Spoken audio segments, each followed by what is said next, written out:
benefit the mare. So you are trying to enhance the opportunities that any young stallion might have when they retire to stud. Okay.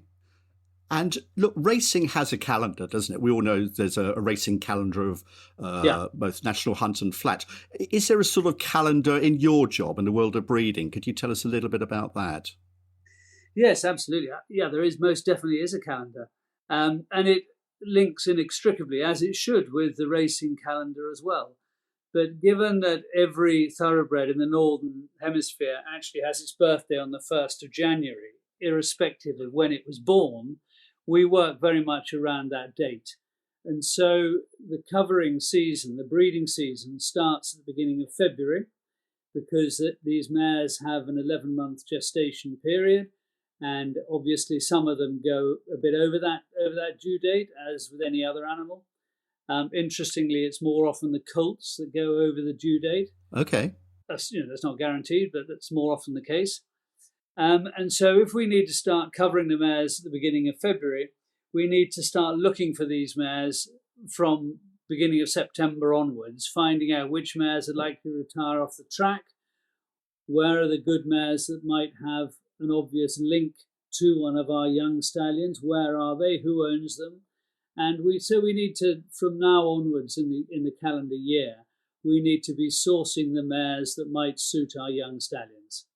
And do you have a major role or the role in deciding which of Godolphin's great horses become stallions? Is that down to you, or you and some other people, Sheikh Mohammed?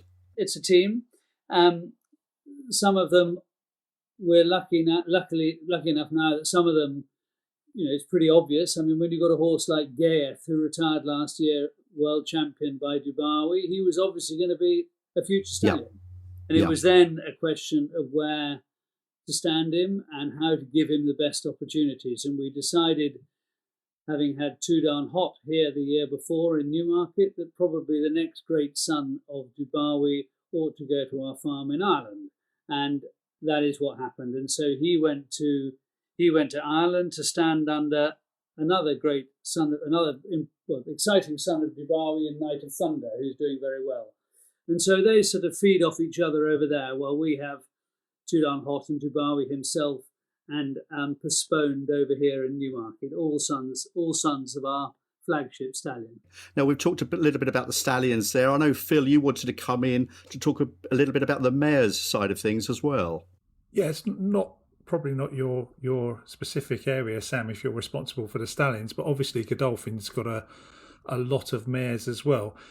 Do you have a policy where all the Godolphin mares go to Godolphin stallions, or do you send some of them out to non-Godolphin stallions? We absolutely use the best stallions that are available for the mares that belong to Godolphin. Sometimes they cross over, sometimes they don't. Whilst it may sound a strange claim initially, when thought about, I think it becomes clearer. The mares that we own in Godolphin, they need to be producing the best possible offspring for the racing organisation, so for our racing side in Godolphin. The Darley stallion side of it is more about trying to get the best mares that don't belong to Godolphin in order to maximise the opportunities of that stallion. In other words, there are many, many mares out there who have had a really good son or daughter, and we want to get them into the young horses. So our own breeding program is geared solely to trying to get raw materials into the racing operation, which can get to the top. That's slightly different to the goals of the stallion operation, and they don't always cross over. Sometimes they do, but they don't always cross over. Sam, several people at Darley Stud are responsible for nominations. Not all our listeners will be familiar with this term. How does the process of nominations work?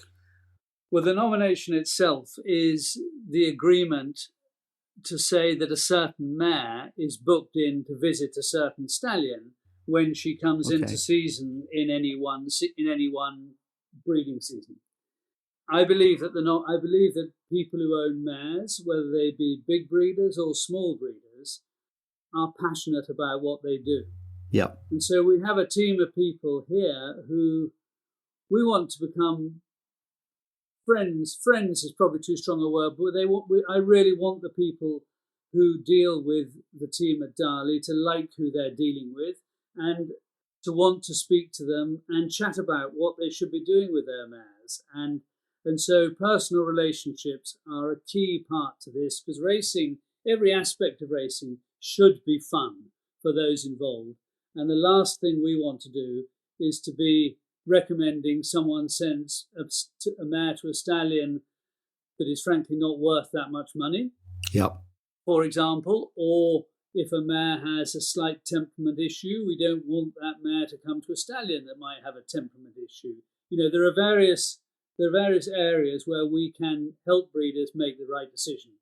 And so by having a go-to person within the Darley team, be it in England, Ireland, France, or further afield, that's key to our business. And I think anybody can, we all know that a French person probably likes dealing with a French person. And so we have a lovely guy called Antonin Pelzi in France. He's in France all the time. And he's going around talking to French breeders, finding out what's going on, and trying to find mares that will suit our stallions in any of the countries where we have them. And similarly, the team in Ireland predominantly deal with the Irish team, because that's who we like dealing with at the end of the day.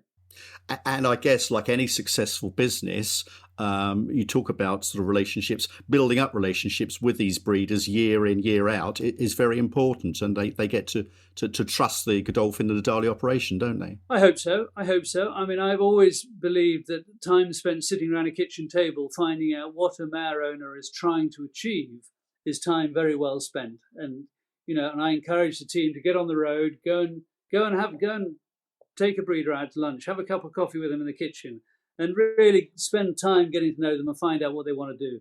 And I believe it works. And if they don't like the person we've sent over, I hope a breeder would ring me and say, I think he's not my kind of guy. Can we try somebody else? And that on occasions, that has happened. What about your favourite stallions historically? Look, I know that Darley, I think they have 27 stallions in Europe alone. But coming to you personally, what have been your favourite stallions?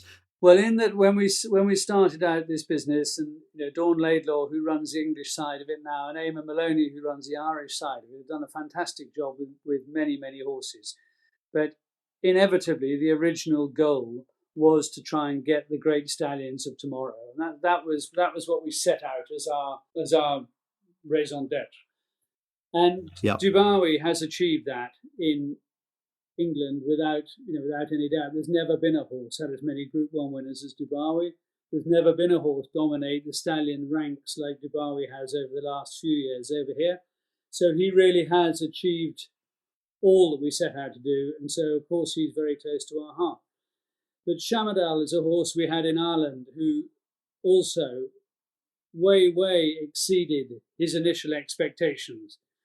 He sadly died last year, but some of your listeners might remember Shamadal when he was trained by Mark Johnson. He was a brilliant 2-year-old. Yeah. And he was a horse who started off life as a wobbler, and he had a wobbler syndrome, and it was questionable whether he was ever going to be fit for training at all.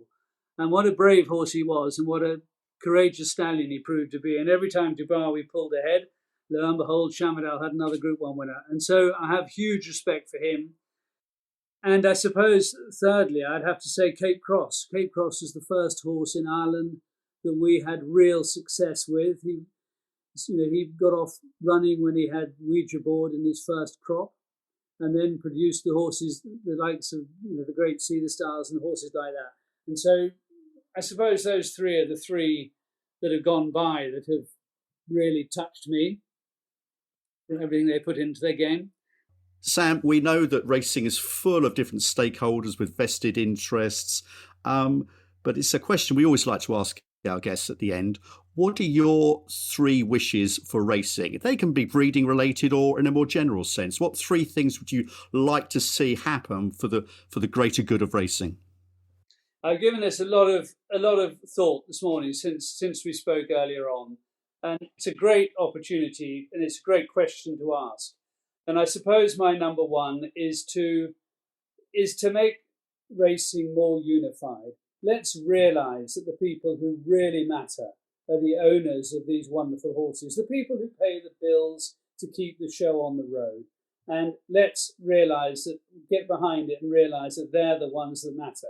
Each one of your syndicate members, to me, matters enormously, because they are the only way we can keep this going. And behind that, therefore, we need more prize money. We cannot go on having some of the best racehorses in the world racing for paltry prize money. They will go away. And when they've gone, they will not come back. And we've got to understand that. And so we need to look after the owners, and we need to look after them through better prize. My third one is, I was thinking how to phrase this correctly, but I'm very involved and I'm passionate about the welfare of these animals. But I'm also very aware that in the vast majority of cases, our racehorses have the most unbelievable life. And the people who look after them care about their welfare as if they were their children.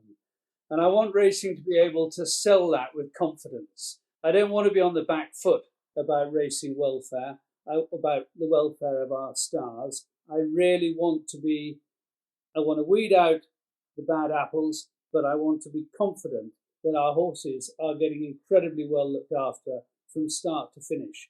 And I think we are getting closer to that.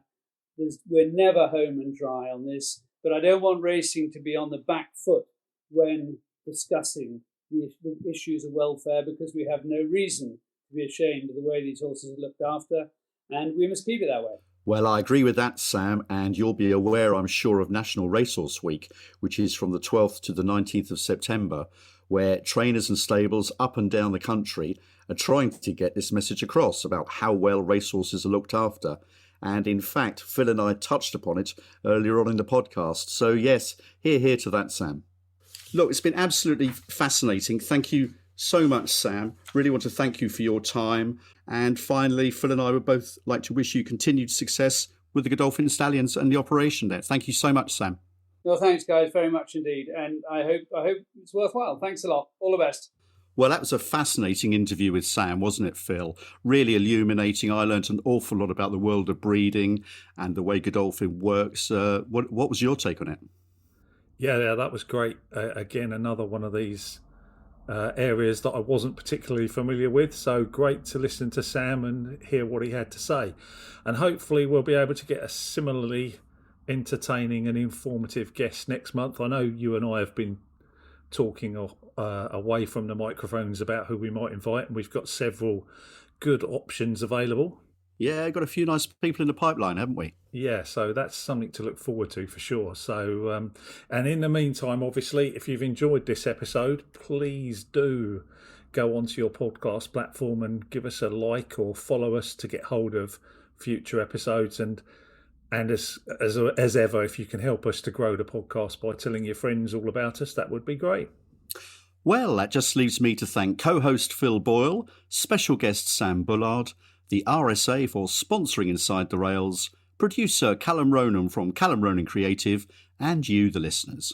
Evening turf meetings are now few and far between as summer draws to a close, but the world's oldest classic, the St Ledger, is just around the corner, and National Racehorse Week will soon be celebrated up and down the country. Goodbye.